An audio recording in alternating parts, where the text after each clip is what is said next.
EBK Bhrissy would end up back in the spotlight again today.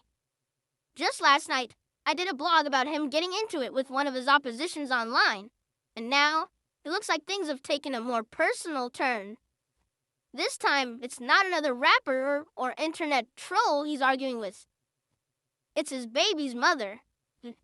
I'm not exactly sure how it all started, but I'm just going to give you what I managed to get a hold of in the process. They went back and forth through several text messages being disrespectful toward each other.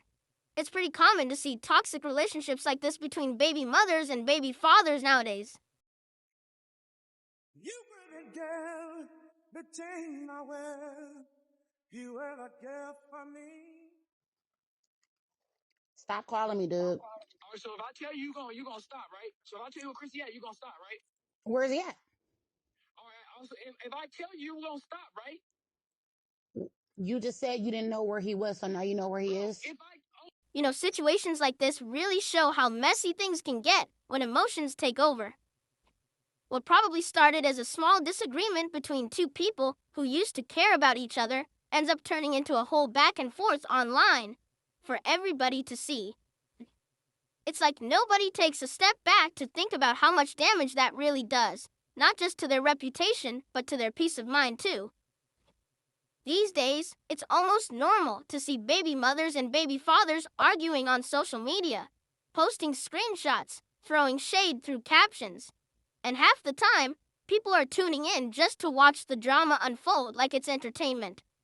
But in reality, it's sad when you think about it, because behind every toxic exchange, there's usually a kid somewhere in the middle, just watching two people they love tear each other apart. That's why sometimes you gotta learn how to move different.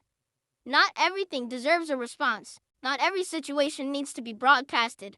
And sometimes the best thing you can do is protect your peace and your child's future. Co-parenting ain't easy, especially when there's still emotions involved, old wounds, or pride in the mix. But at some point, somebody has to be the adult in the room. Somebody has to say, you know what, I'm done arguing. Let's figure out how to make this work for the kid.